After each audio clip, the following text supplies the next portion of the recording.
Psalm 105. Братья и сестры, пока мы говорим, Дух Святой мне говорит, что Он продолжает прикасаться к людей. Дух Святой говорит, Он продолжает прикасаться к людей, являя чудеса и знамения в области исцеления. Так что, чтобы у вас не было, просто знайте, что пока вы будете слушать Слово, Господь прикасается к вам. Я проповедую сегодня на теме «Не забудь» или «Не забудьте благодеяния Его». Не забудьте благодеяния Его. Не забудьте благодеяния Его. Господь, время пришло слушать Твое Слово. Благодарю Тебя, Господь, что Ты есть наш учитель. Другого, как Тебя, нет. Проговори через этого сосуда немощного сегодня. Пускай люди услышат Тебя, а не меня. И пускай это слово освободило нас и сделало нас свободно сегодня. Во имя Иисуса Христа. Аминь. Человек, у кого опухоль под мышкой, положите руку, Господь исцеляет вас. А также человек, у кого геморрой, вам тяжко идти в туалет, положите также руку на вас, на себя, Господь прикасается к вам. Не забудьте благодеяния Его. Псалом 105, я буду читать с 8 стиха по 15. 8 стиха по 15. С 8 стиха по 15. Группа порядка, как люди стоят слишком много. Проводите их сюда. Есть место здесь, почетное место с пастором. Или на балкон пройти. Съесть. Слишком много людей стоят. Пока они проходят сюда сидят. Не забудьте благодеяния Его. 105 Псалом, 8 по 9 стихи. Сделайте меня здесь тише чуть-чуть. 8 по 15 стихи. Но Он спас их ради имени Своего.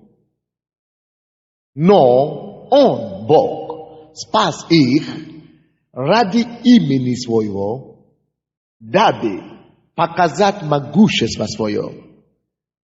Не нужно, чтобы микрофон был шире, пожалуйста. Вы не справляетесь чем-то там.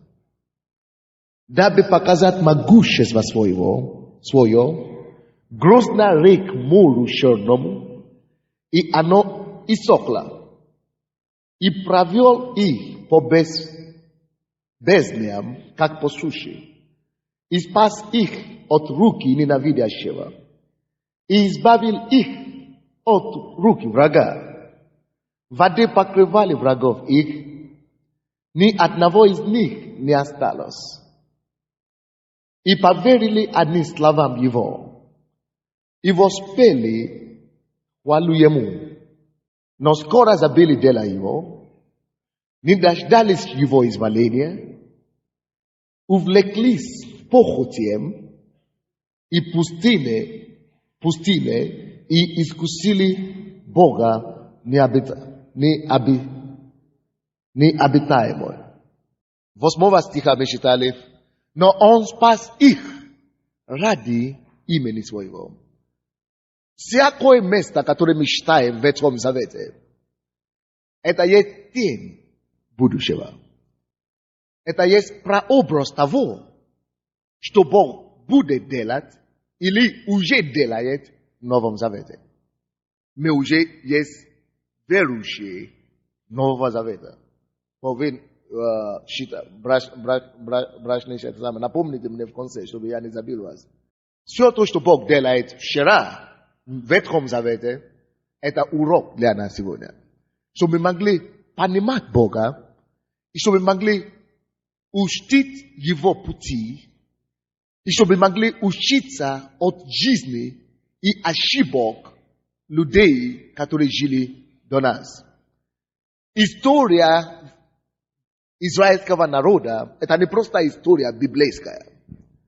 Это есть постановление И мудрость Бога, чтобы учить нас, что нам не следует делать, как нам не следует поступать в отношении к Нему, от чего нам избежать, из каких неприятностей нас нам избежать, и как нам подражать те, которые искренне следовали за Господом. Здесь речь идет о детей Израилевых. И Бог говорит, что Он спас их. Библия говорит, Бог спас их ради имени Своего. Таким же образом, мы можем брать параллель и поставить параллель между израильским народом и Церковью Божьей, которая есть сегодняшний Израиль. Между израильским народом и каждый верующий сегодня. Точно таким же образом, как Бог спас Израиля, так точно Он спас меня и вас. Параллель. Когда мы читаем это место Писания, мы видим, что Бог спас Израиля, и Он спас нас благодаря чему? Смотрите 8 стих. Почему Он спас нас? Ради чего? Ради имени Своего. То есть, мы не заслужили наше спасение. А что такое спасение, я думаю, мы все знаем. Спасение от ада, спасение от царства тьмы и от владычества сатаны над нами в этой жизни. Вечная жизнь с Богом на небесах. То есть спасение это есть все, это жизнь новая, это новая перспектива, это новая жизнь, это будущность наша. Так, Бог спас нас не потому, что я заслужил или я такой хороший. Бог спас меня, точно как Он спас Израиль ради имени Его. Это значит, Он спас нас ради кого или чего? Ради имени Своего. Итак, мы получили спасение как подарок, дар от Бога, чтобы никто не хвалился. Мы не можем хвалиться, что вот, я такой спасенный, верующий, дошел до меня Евангелие. Нет, Бог спас нас по милости ради имени Своего. И дальше говорит в этом 8 стихе, что Бог спас их ради имени Его, Своего, дабы показать могущество Свое. Заметьте себе это слово. Дабы показать чье могущество? Своего. Дабы показать своего могущества. Что Он сделал, когда Он хотел показать свое могущество? Он спас меня. Он спас Израиль. Он спас всех людей. Когда Он захотел и восхотел показать свое могущество. Окей. Конечно, после спасения многие из нас пережили исцеление от болезни, спасение от болезни. Многие из нас получили от Бога масса еще благословения. Ради чего? Ради имени Его. И почему? Для чего Бог дает нам это чудо? Для чего Он спас нас? Для чего Он дает нам чудо, исцеляет нас? Чтобы показать могущество Свое. 9 стих. Грозно рек морю черному, и она иссохла, и провел их по бездням, как по суше. Этот месяц мы объявили месяцем благодарения. И каждый год, октябрь месяц, чтобы вы запомнили, будет месяцем благодарения для Церкви Слова Веры и для всех нашей семьи. Хорошо, христианской семьи. И каждую проповедь, каждое служение мы будем говорить о том, все наши служения в этом месяце будут о том, чтобы воздавать Богу благодарение, восхваление и поклонение. И я хочу, чтобы мы, как христиане, чтобы мы в этом месяце отдохнули от просьб и от молитв слишком, от излишней молитв. Я хочу, чтобы мы отдохнули. И чтобы вместо того, чтобы просить постоянно у Бога, чтобы мы посвятили этот месяц Богу, как месяц передышки, как месяц, когда мы говорим Богу спасибо за все. Ты спас меня ради имени Твоего, спасибо. Ty исцелил меня, Ty явил мне свою милость, Твое избавление, чтобы показать свое могущество. Спасибо. О чем я говорю? В этом месяце мы не будем просить ничего у Бога. Мы будем только благодарить. А вы скажете, а если мне нужно что-то, у меня голова болит? Просто скажите, очень просто. Господь, Ты видишь, у меня голова болит. Я благодарю Тебя, Господь, что Ты мой исцелитель. И я благодарю Тебя, что Ты исцеляешь меня прямо сейчас. Именем Иисуса, дьявол, убери твою руку прочь. Я здоров. Бог мой исцелитель. Ранами Его я исцелен. Я здоров. Я не прошу, как раньше. Господь, исцели меня. Я благодарю уже за то, что Он меня исцеляет. Допустим, может быть, проблема возникнет на работе. Нужно увольнять людей. Надо же молиться, Господь, чтобы меня не увольняли, чтобы я не попал в это число. Нет, в этом месяце мы не будем больше молиться. Господь, не увольняй меня. Мы будем только говорить, Господь, я благодарю Тебя, что это есть месяц благодарения. Я благодарю Тебя, что Ты сохраняешь мне мое место работы. Я благодарю и поклоняю Тебе, Господь, что Ты устраиваешь все пользу Сына Своего. Я благодарю Тебя, Господь, что Ты все усмотришь. Даже если ты меня уволнишь, значит, у Тебя есть лучшее место для меня. Я благодарю Тебя за это, Господь. Слава Тебе, Господь. И начинай просто благодарить Его. Какие еще ситуации бывают? У меня сын колется, или у меня сын пьет, или дочка ушла из дома.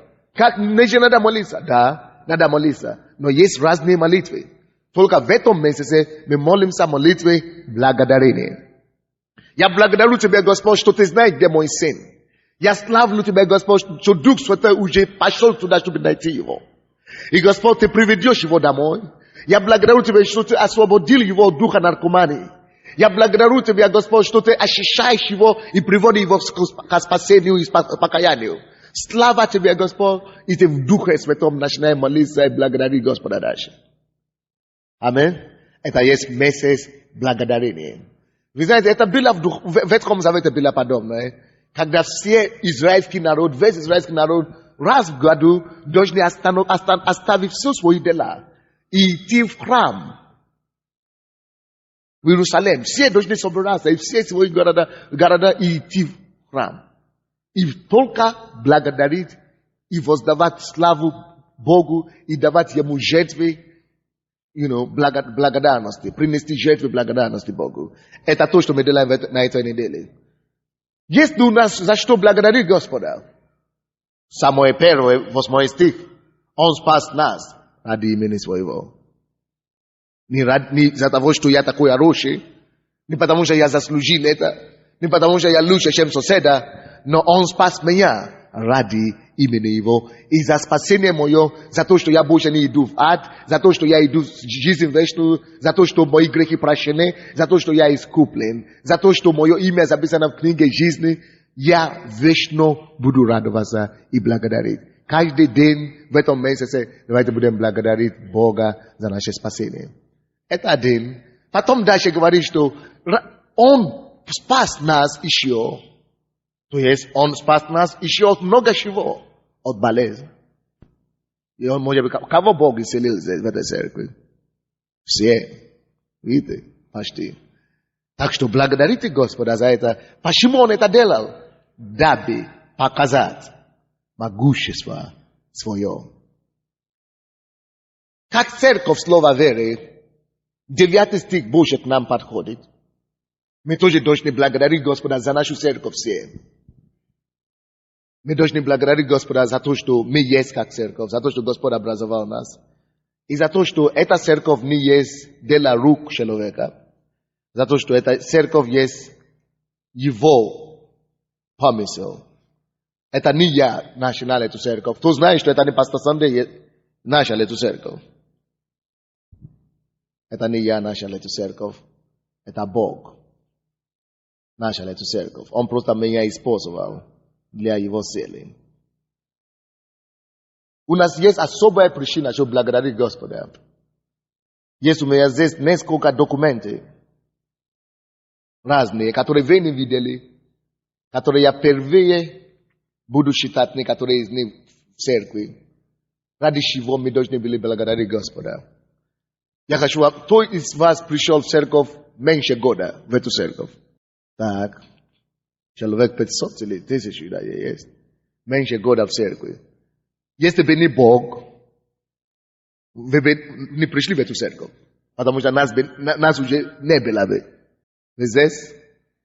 2 года назад, или 96 по 98 год, по 99 даже год. Дьявол очень сильно восставал на нашу церковь. И дьявол хотел использовать все государственные органы, чтобы закрыть нас, потому что мы не привычны на церковь. Они зарегистрировали нас, не зарегистрированы официально. Люди спасаются, люди приходят в церковь, люди радуются. Но почему-то все наши православные братья, они не понимали нас. Все главы, 3 направления православия написали письмо президенту, Верховный Совет, что, оказывается, пастор Сандей разрушает украинскую веру и традицию. В ответ начали какие-то непонятные статьи в газетах. Кто слышал о статьях, ужасных статьях в наш адрес?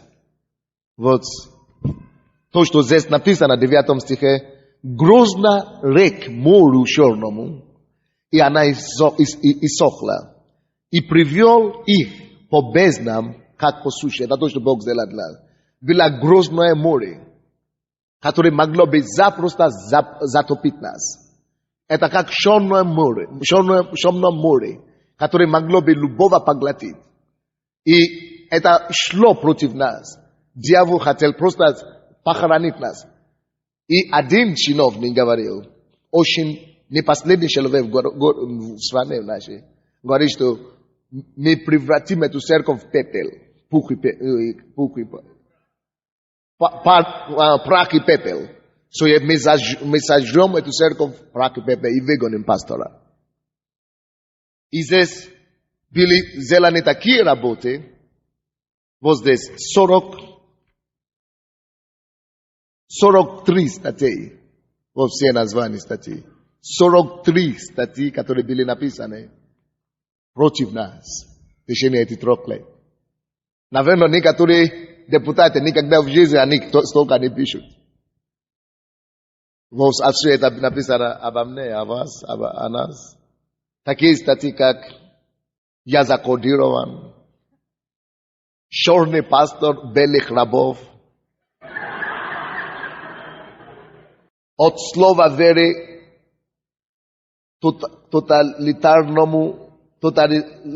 тоталитаризму духовному и государственному».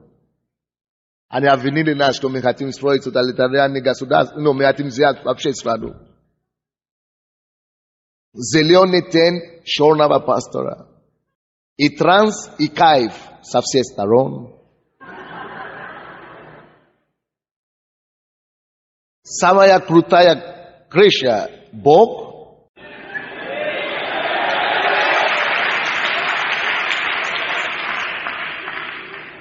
Светлый путь в шаманизм. За имени Бога может проводити до сатани. Станет ли чернокожий пастор президентом України?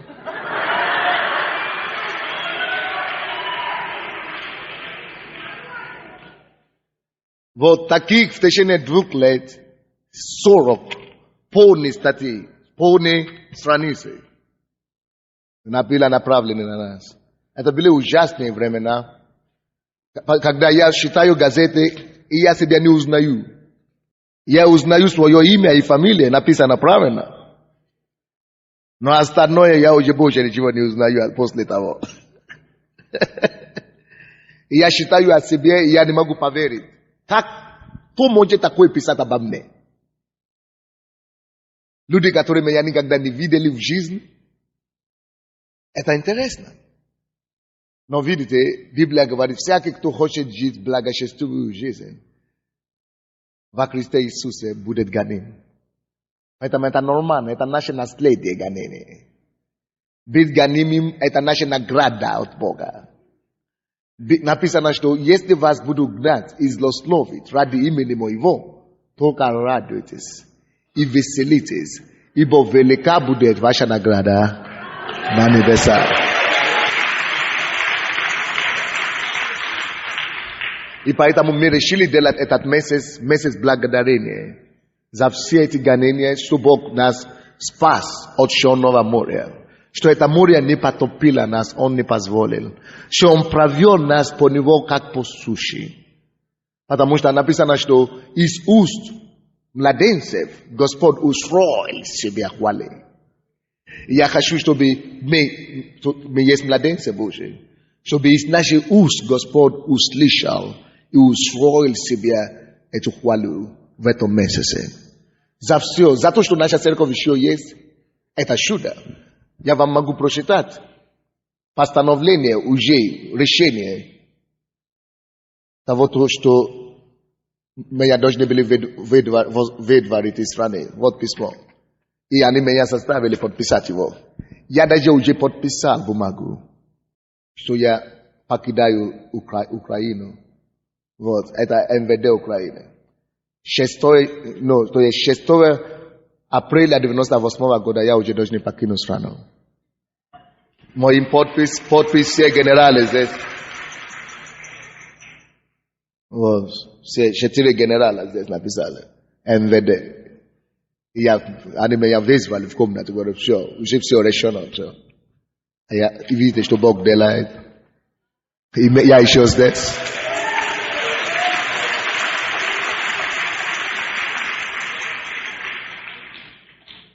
Это по-украински. Я не могу. Ты можешь читать по-украински там. Базиком прийти, это самое. Зачем тебе? Крім того, мені повідомлено, що у випадку невиїзду з України у вказані терміни до мене будуть застосовані заходи адміністративного відтворення з держави, а також роз'яснено моє право заявляти клопотання, користуватись юридичною допомогою адвоката. Вот, и так далее, и так далее. Они хотели использовать заходы административного выдворения с державы. Если я не уеду к этому числу. Но, как вы видите, год уже прошел. Бог не позволил.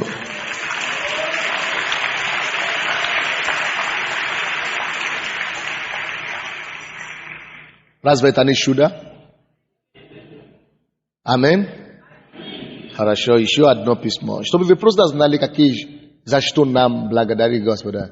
И после того, как это случилось, вернее, до того, как случилось, Бог мне сказал, Бог, я вас приведу через это Иордан.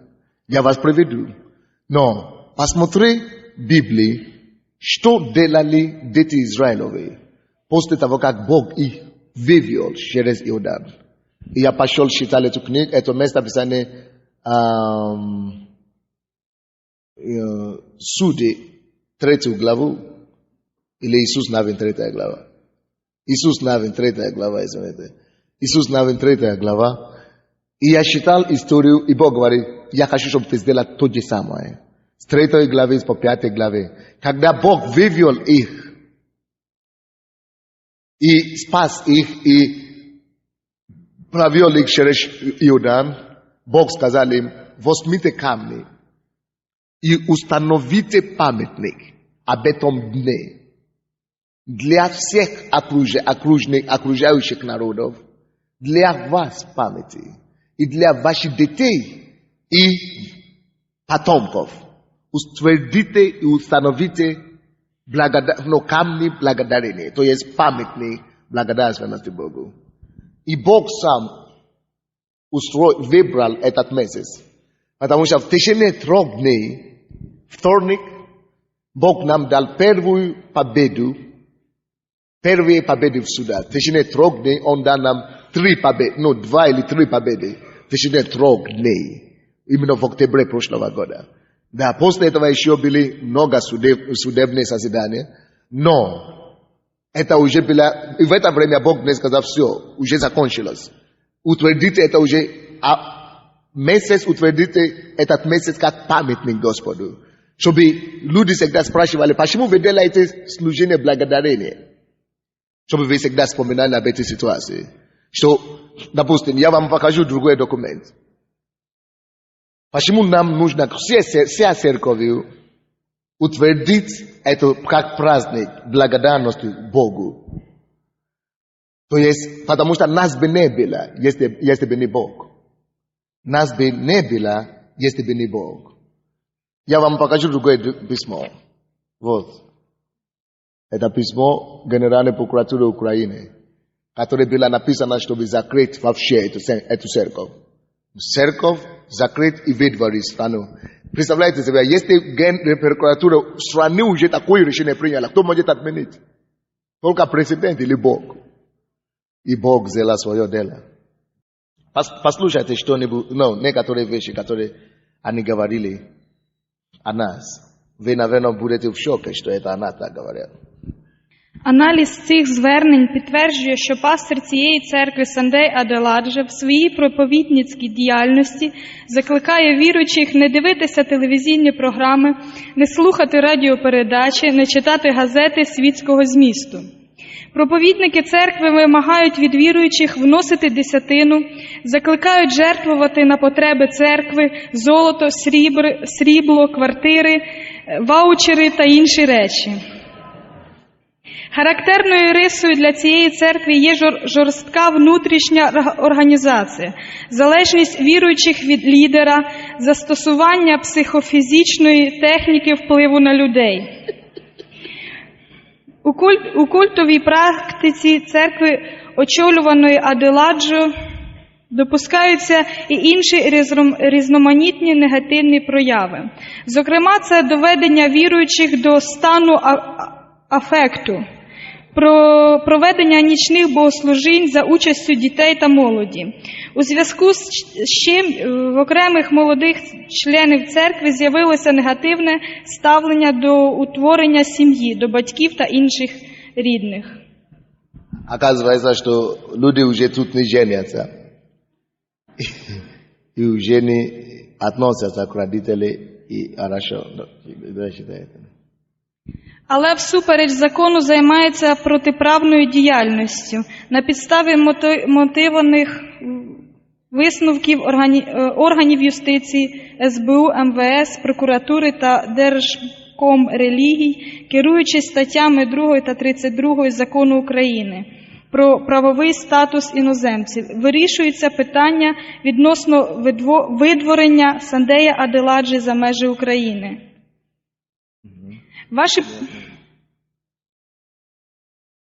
Видите, сколько органов занимались нами? Юстиции, СБУ, МВС, прокуратуры, Держкомрелигии. Как мы могли спастись от этого всего? Бог. Мы обязаны кому? Богу. Дайте ему большую славу.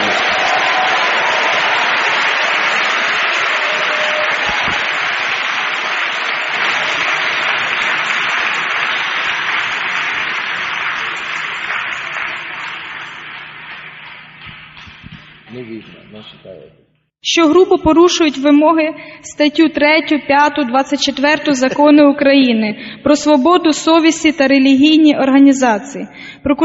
Прокуратура міста Києва звернула увагу голови міської державної адміністрації на їх неприпустимість і запропонувала вжити відповідні заходи аж до припинення діяльності релігійного центру у судовому порядку. Они сказали, что чтобы припинить деятельности церкви судебным порядком. И у нас, вы не поверите себе это, но как это ни странно, у нас было 20 судебных дел за эти 2 года, 3 года. Вот как раз наш юрист, адвокат, который вынес это все на свою голову, она здесь сейчас. Мы благодарны Богу мы благодарны за нее, мы благодарны за все депутаты, которые помогли.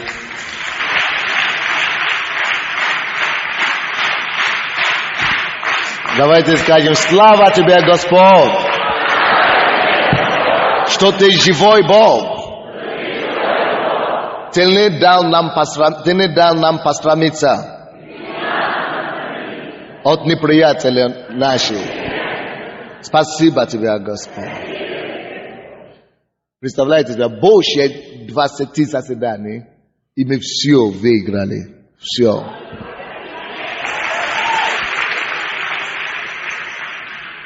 Поэтому в течение этого месяца, давайте вспомним это. Я вам объясню, почему это важно. Давайте вернемся, пожалуйста, к этому местописанию, в Псалом 105. Теперь вы понимаете, почему это важно? Конечно, когда вы приходили сюда в церковь, по воскресеньям, по четвергам, вы никогда не замечали это по пастору. Пастор всегда веселый, радостный такой. Но было сумасшедшее давление. Я вам скажу, что было время, одну неделю, особенно было плохо, когда Киевская ведомость через день печатала новую статью. Через день новая статья, через день новая статья. Я испугался идти в церковь в следующее воскресенье. Я был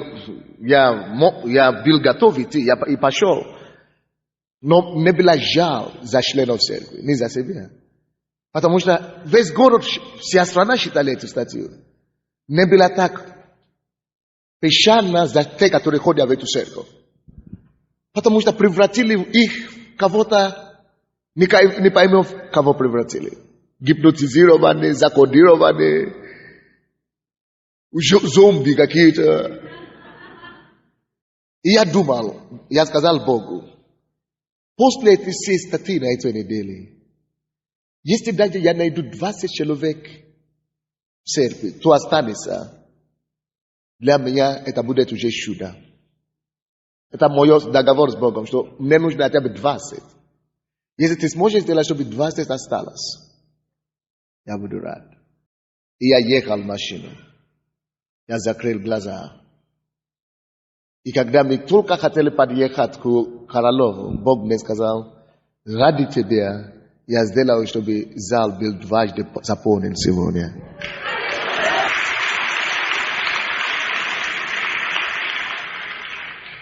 Я заплакал перед Богом.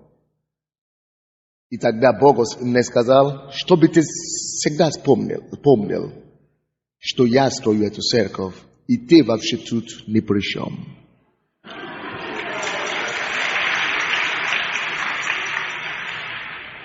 Братья и сестры, я давно это осознал. Поэтому я могу уехать на месяц, я могу не приходить в церковь, я могу не приходить в офис. Это не я строю эту церковь. Если меня здесь не будет, тот же самый Бог будет продолжать свое дело. Он строит эту церковь. И вы знаете то, что Он говорил мне. Он говорит, что эта церковь будет одна из церквей, которая будет приветствовать Иисуса Христа, второе пришествие. Так что закрыть такую церковь постановлениями, то, что Бог уже утвердил с неба, ой-ой-ой-ой, как тяжело. Как тяжело. А я сказал Богу, Господь, если есть одно желание, чего я бы желал больше всего в моей жизни, но это не мое решение, поэтому я покорился Богу. Я бы хотел, чтобы, если честно, перед Богом, Бог мой свидетель. Когда Бог мне показал, что я буду здесь на Украине, я больше не хотел вернуться в Африку. Я уже вижу себя как украинец. Но, если есть что-то, которое я бы хотел больше всего, чтобы Бог меня использовал именно у себя дома, именно у себя на родине, чтобы строить эту церковь, такую церковь, чем здесь. Почему? Как вы думаете, разве мне не будет приятно видеть свою маму, чтобы моя мама сидела тут в зале? Разве мне не было бы приятно, чтобы мои родственники получили то же благословение, которое вы получаете через мою жизнь? Чтобы они могли бы получить от моей жизни? Я бы хотел, это страшно. Моя мама даже не знает, она не может себе представить, какая у нас церковь здесь. Я бы хотел, чтобы нас сделали на первом ряду, если бы я, был. Но, видите, я не распоряжаю свою жизнь. Бог распоряжает. Он не поставил здесь. Написано, Деяния апостолов, 17 глава, что Господь переносит людей по земле и решает, где будет жить народы. Это Бог решает, где кто будет жить. Не паспорт решает. Не паспорт, не что еще. Не цвет кожи решает. Не границы решает. Творец вселенной решает. Поэтому я здесь.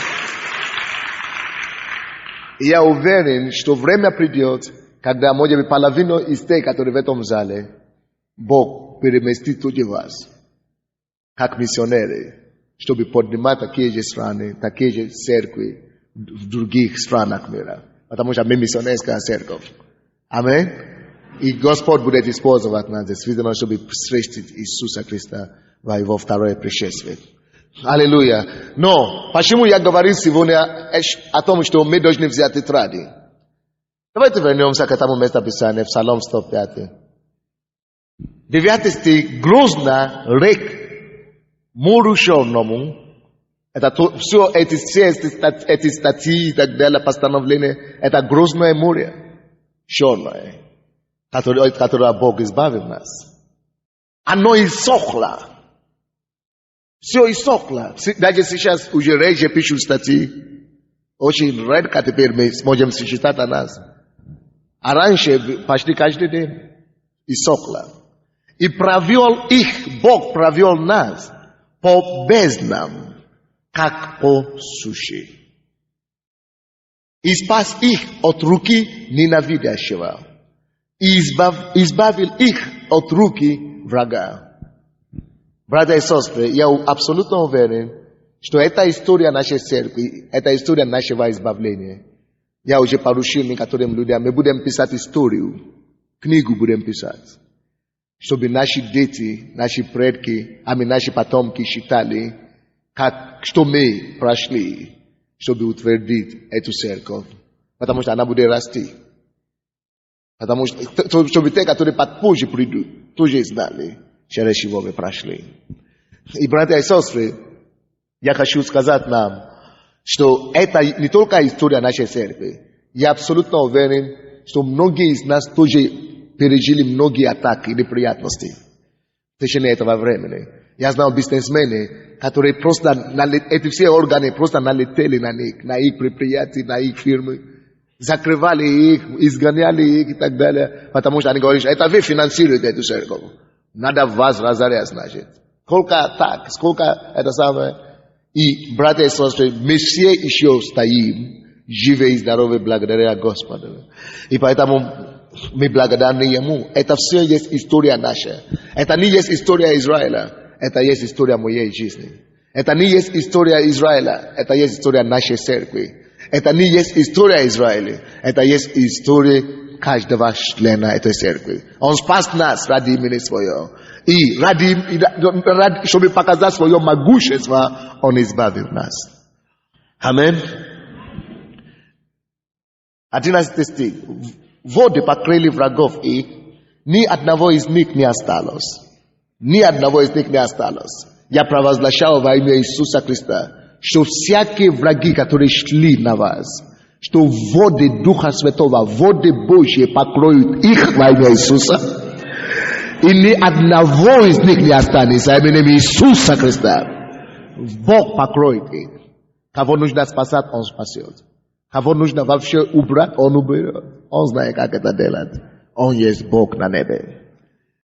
Когда Бог делал все это чудеса, 12 стих говорит, и поверили они словам Его. Видите, когда Бог уничтожал врагов их, они видели явное чудо. Они поверили словам Его. Когда Бог их провел через Черное море, они видели явное чудо и поверили слова Его. Когда Бог их спас от врагов их, они видели явное чудо и поверили словам Его. 12 стих дальше. И воспели хвалу Ему. когда они видели сие минуту, они воздавали славу Господу, они воспели Господу, они поверили Слову Его в сие минут. После того, как они видели чудеса, они благодарили. После того, как они видели чудеса, они славили Господа. Но смотрите дальше. 13 стих, к сожалению. Но скоро забили дела Его. Братья и сестры, как это мне напоминает о всех нас с вами.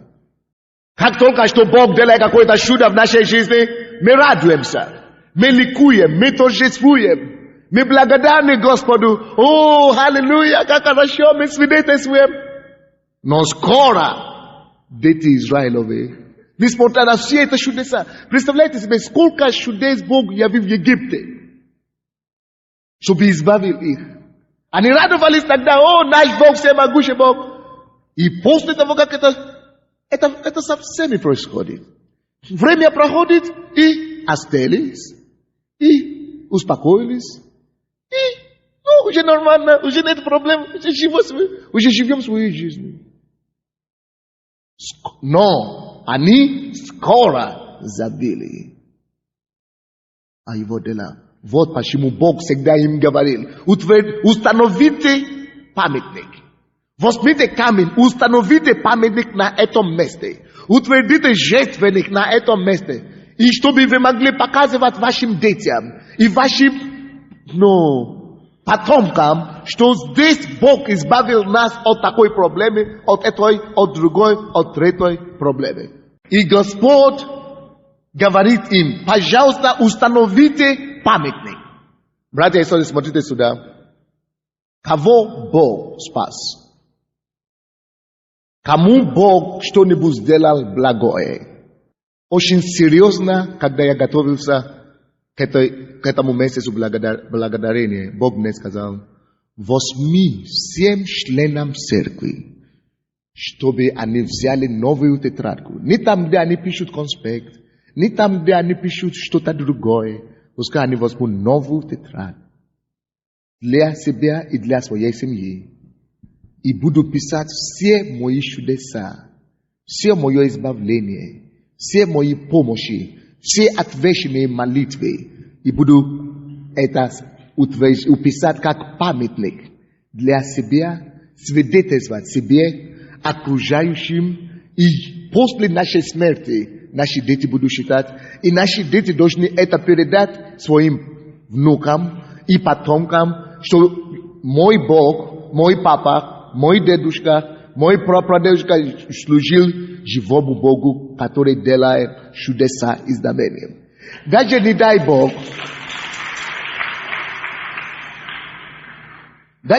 Бог, если какое-то время придет, через 100 лет, и вдруг мои потомки скажут: а какой Бог? Бог уже не крестит Духом Святым. Бог уже не исцеляет болезни. То мы скажем: твоя мама была бесплодная. Она не могла, она имела проблемы, чтобы рожать. Вот, вы все произошли с ее чрева.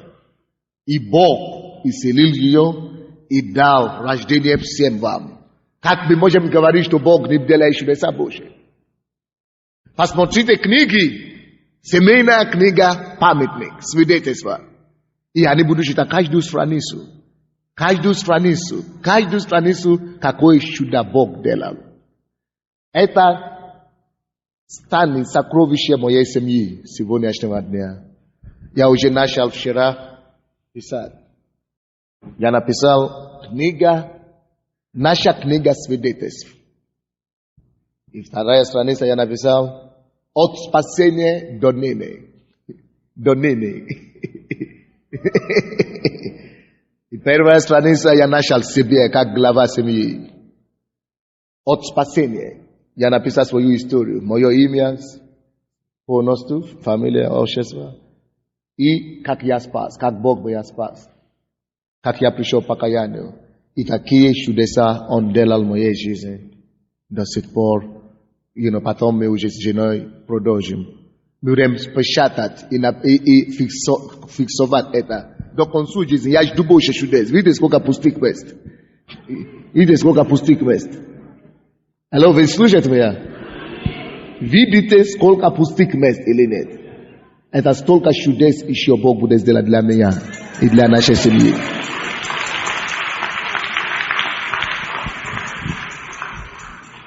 Утвердите памятник для Господа. Кто принес себе чистый, новый тетрад. Это пускай будет... Вы взяли, некоторые взяли маленький тетрадки. Хорошо, пускай. Пускай будет маленький тетрад. Но у меня большая чудеса еще ждет впереди. Короче, я слышал это от Господа. Вы слышите меня, да? И я поощряю вам всем иметь, взять на этой же неделе, пока это свежо в вашем сердце, иметь свою тетрадь и книга свидетельств, где вы будете писать каждое чудо, каждое избавление от спасения вашего, каждый мелочи. И вспомните, что у вас была головная боль, Он исцелил вас, напишите. Вспомните, что вы молились за кого-то, Он исцелил его, напишите. Вспомните, у вас была трудность, вы взывали к Нему, Он избавил вас, напишите это там. Все. Написано, поэтому я проповедую сегодня на теме какой? Не забудьте благодеяние Его. Давайте мы все это скажем громко. Еще раз. Громче. Дайте славу Богу.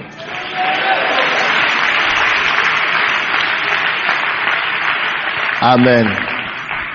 Это была причина беды Израиля. 13 стих 105 главы. Но скоро забили дела Его. Залейте меня тише чуть-чуть. Но скоро забили дела Его. Потому что когда нету памятника, когда нету тетрадки, люди скоро забивают дела Его. Что я сказал? Люди скоро забивают дела Его. Давайте мы скажем: Господь, я не забуду о Твоих делах. Буду всегда благодарить. Передам внукам и потомству, какие чудеса Ты творил в моих днях. Спасибо Тебе, Господь. Аминь.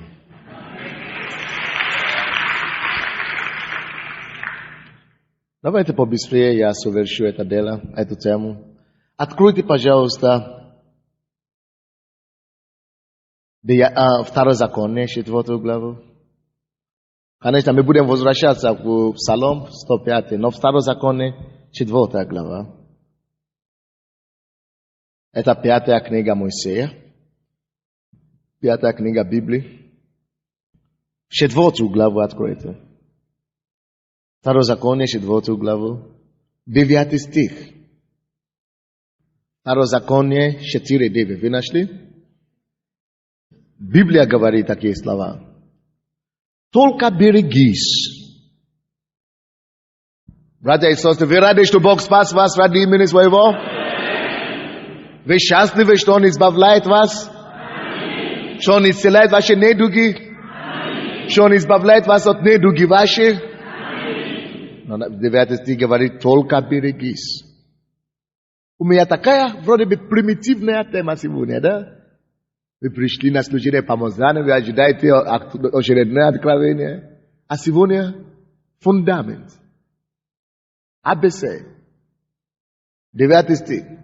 Только берегись и тщательно храни душу твою, чтобы тебе не забыть тех дел. Видите, Библия здесь говорит, чтобы тебе не забыть тех дел, которые Господь сделал. При этом Бог ему говорит, берегись, чтобы хранить душу свою. Напишите себе, кто пишет конспект. Есть неотъемлемая связь между душой человеческой, жизнью и забывчивостью о делах Божьих. Пишите это себе, это важно. Он говорит, что только береги душу свою, чтобы не забывать. Всякий раз, когда мы забываем о его чудесах, мы подвергаем душу нашу погибели. Факт. Доказательства я вам приведу. Бог вывел 1500 человек, 1,5 миллиона человек из Египта. Они видели все чудеса его там. Но потому что скоро забили, вот как мы читали в Псалом 105, о чудесах его, они начали жить в неверии, в сомнении. И поэтому, когда Бог сказал им, что я истреблю ваших врагов в земле, которую я обещал вам, я вам дам эту землю, они уже не в состоянии были воспринять верою. Поэтому из 1,5 миллиона человек, те, которые родились в Египте, только 2, Алеф и Иисус Навин, которые поверили, вошли в свою землю обетования. Они остальные погубили свою душу из-за чего? Забывчивости о делах Божьих. Потому что они забили чудеса Бога, они и погибли все в пустыне. Поэтому то, что вы видите тетрадь сегодня, это не маленькое дело. Кто здесь, пожалуйста, имел предки верующие до революции или после революции? Но вы только что пришли к Богу, но несмотря на то, что ваши предки были верующие, вы отошли от Бога. Но вы уже не были верующими. Кто имеет такие предки верующие? Видите, сколько рук? Предки были верующими. А мы сами уже коммунисты? Да, пошли. Комсомольцы? Да, есть. Что еще? Да, есть. Потому что забили мы о благих делах его. Вот почему памятник. Вот почему семейный тетрадь. Чтобы не забыть. Всякий раз, когда люди забывают о чудесах Бога, о делах Божьих для них, они отступают от благодати сначала. Сначала отпадают от Бога, становятся холодными, а потом погибают свою душу. Эта церковь существует всего лишь 5 лет. Или 5,5 лет. И я знаю массу людей, которые Бог исцелил в этой церкви. Они пришли плачущие, помогите. Хорошо. После того, как все хорошо, сначала реже. А потом тут вообще сейчас, никому не известно, где они сейчас. То пьет, то гуляет, то зарабатывает деньги. То чем-то еще занимается, забили. Разве это я потерял от этого? Нет. Погибаю свою душу. Они пойду в ад. Когда после смерти Бог говорит, вы же были спасены? А куда вы пропали? Когда огонь ада пожрет и хорошо, они вспомнят. Люди гибнут свою душу, губя свою душу всякий раз, когда они забывают о его чудесах. Отступничество приходит, когда мы забываем о его чудесах. Отступничество приходит. Потеря спасения приходит. А потом смерть приходит, когда люди забывают о его чудесах. Это серьезное дело. Вы начнете видеть, что они уже, если они раньше приходили в церковь 2 раза в неделю, они начнут раз в неделю. А потом раз в месяц, раз в 2 недели. А потом где ты? Почему тебя нет? Никогда занят, работа, семья. Разве мы не теряем от этого? Вечная жизнь, спасение, это самая большая драгоценность, которая у нас есть. Мы должны бороться. Написано, что сохраните, боритесь за ваше спасение. Как там написано? Подвязайтесь за веру, однажды передано вам. Подвязайтесь. Бог говорит, чтобы мы подвязались за веру апостольскую. My должны подвязаться за нашу веру, чтобы не оттерять это и чтобы не попасть в ад. Подвязайтесь за веру свою. Подвязайтесь, сражитесь, боритесь за веру. Защищайте, охраняйте свою веру. 9 стих, 2 закона, 4 глава. Только берегись и тщательно храни душу свою. Хранение его дела и чудеса обозначает хранение чего? Душу свою. Хранение памяти о его чудеса, это обозначает хранение души свою. Чтобы тебе не забыть тех дел, которые видели глаза твои, и чтобы они не выходили из сердца твоего во все дни жизни твоей. И поведай о них сынам твоим и сынам сынов твоих. Откройте еще 6 главу, пожалуйста. 6 главу. Извините, чтобы меня не забыть, чтобы я не забыть. В это время, пока мы будем продолжать читать, я попрошу. Вы видите, что мы еще не получили газету в этом месяце. Но я думаю, что если мы соберем пожертвования сейчас, мы в следующее воскресенье получим эту газету. Нам нужно хотя бы, чтобы каждый человек дал хотя бы 2 гривны. Если каждый из нас даст 2 гривны или 5 гривны, то мы сможем собрать наши газеты с этой типографии. Поэтому 6 главу откройте, и те, которые собирают пожертвования, готовьтесь, пожалуйста. Давайте возьмем, кто уже пожертвовал на газету. Мы договорились же в прошлый раз, да? Что будем каждое служение помазания собирать пожертвования для газеты. У кого еще эти газеты есть дома? Поднимите ваши руки, только 6. У меня еще есть дома, я знаю. Ага, видите, сколько рук. Мы тогда вам не дадим. Следующее воскресенье. Не соберите, пока я буду молиться за пожертвование. Возьмите то, что вы хотите жертвовать Богу в руках. А те, которые, у кого еще есть газеты дома, я прошу вас, давайте договоримся так. До следующего воскресенья, чтобы мы все раздавали. Договорились?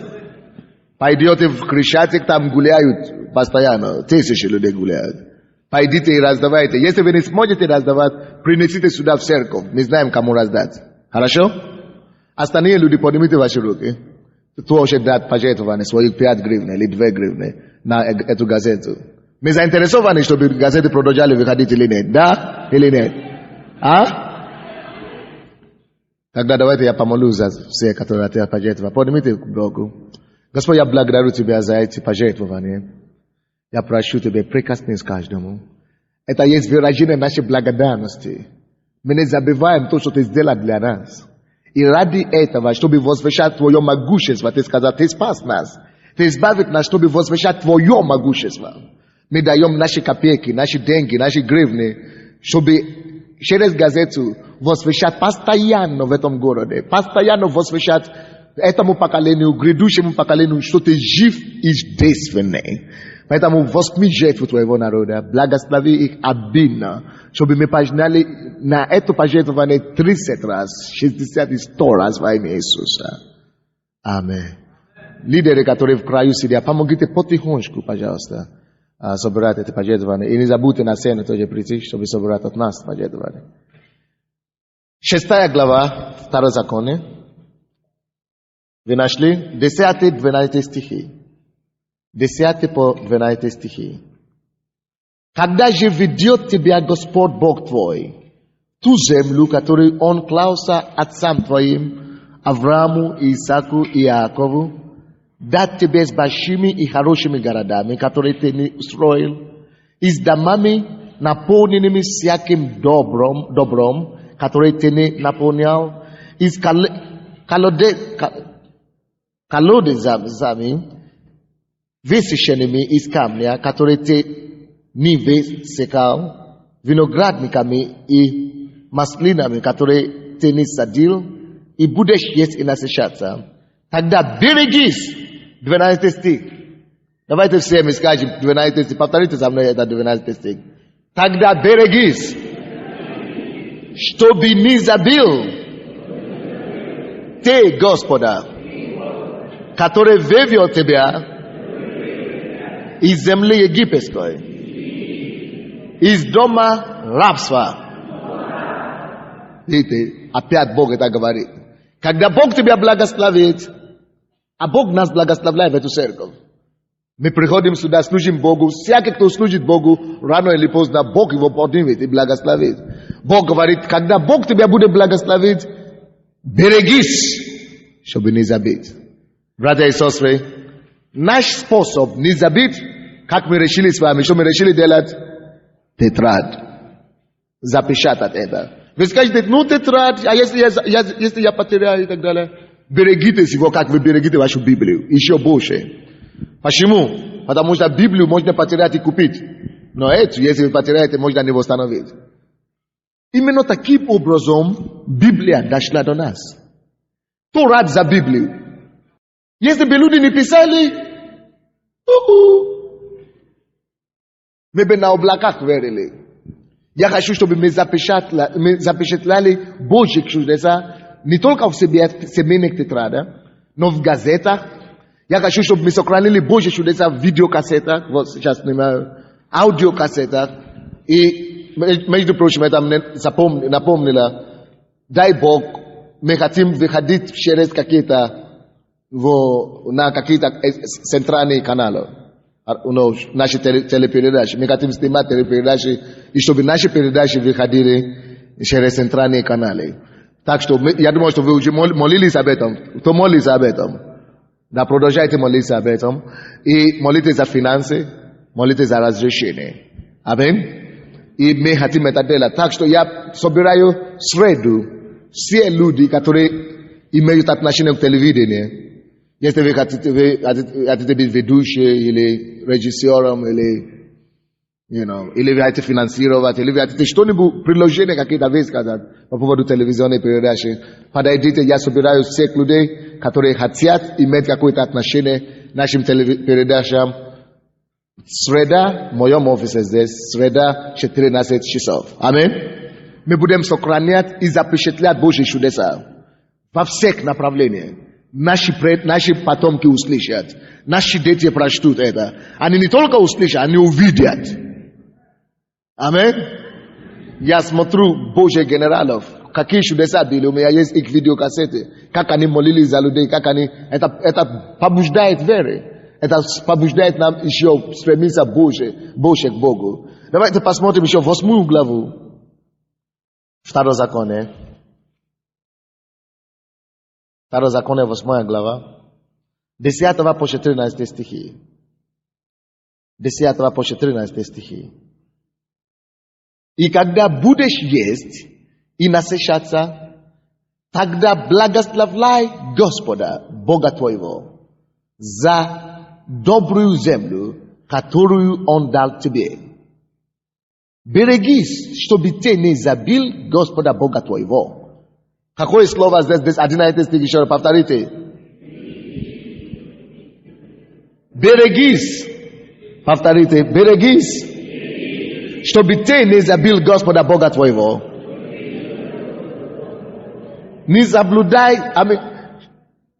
не заблудая заповеди Его и законов Его и постановления Его, которые сегодня заповедуют тебе. Вы заметите, братья и сестры, везде Бог предупреждает их.